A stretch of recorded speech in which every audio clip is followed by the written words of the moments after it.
Vive la France et vive la République!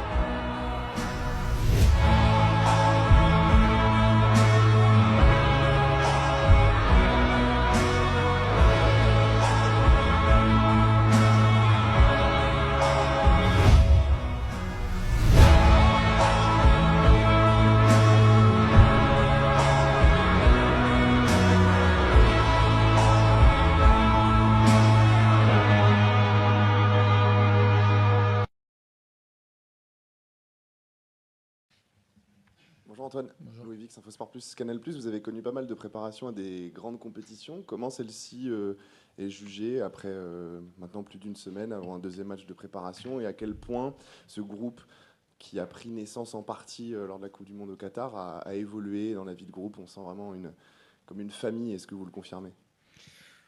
On a moins en moins de temps pour faire une petite prépa, voilà, pour effectivement préparer la compétition. Celle de 2018 était la plus dure. Celle-ci a été pas mal parce qu'on a eu 2-3 jours assez intenses physiquement et en gym. Mais voilà, après on enchaîne directement par deux matchs. Donc voilà, ça laisse pas trop de temps à bien vraiment se préparer. Et ensuite le groupe, on vit très bien. C'est vrai qu'au Qatar ça a été exceptionnel, sauf la fin. Mais voilà, je pense que c'est ça le plus important. Avec un bon groupe, on peut rêver de très bonnes choses.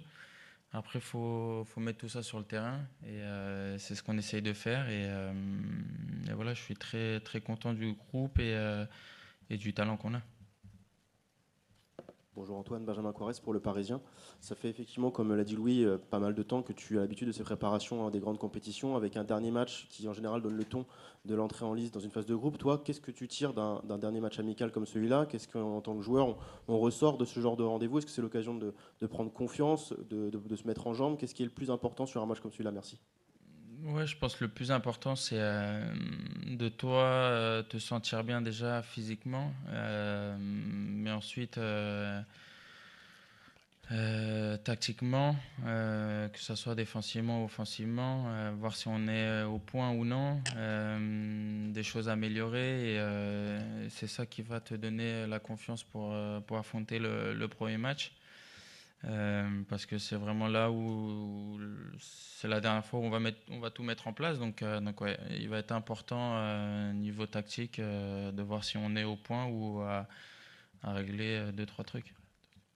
Bonjour Antoine, à ta gauche, Baptiste Després, Le Figaro. Est-ce que tu peux nous donner un petit peu les différences, toi, de jouer avec Marcus ou avec Olivier devant au niveau des appels, au niveau des courses, des jeux de passe, le repli défensif, ton jeu à titre perso?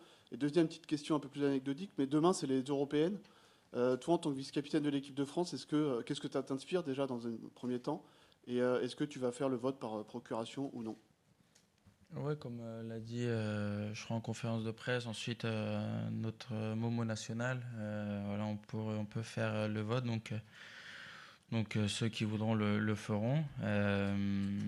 Et moi, je suis pour. Donc voilà. Et la première question, c'était.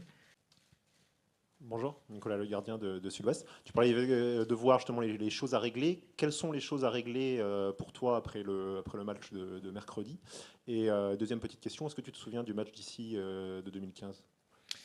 Je me rappelle, mais la physionomie du match, je ne sais pas du tout. Mais je me rappelle même de l'hôtel où on était, c'est le même hôtel. Donc voilà. Et ensuite, je pense que c'est surtout.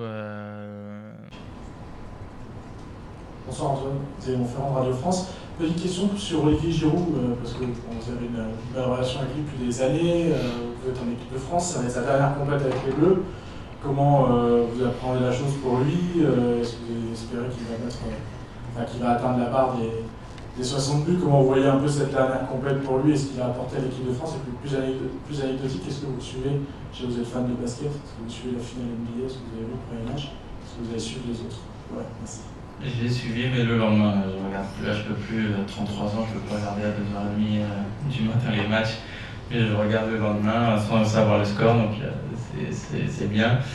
Et donc j'espère qu'il y aura un bel hommage demain pour lui, parce que voilà, c'est une personne, un homme qui le mérite, au-delà du joueur qu'il a été, qu'il est.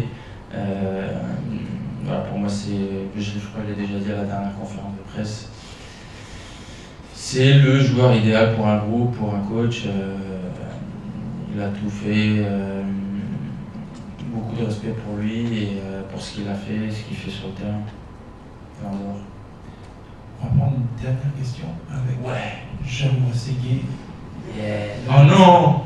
Monsieur, ça va être très vite. Le coach, depuis qu'il est sélectionneur, est omnubilé par le premier match d'une compétition internationale. C'est dans 9 jours, l'Autriche.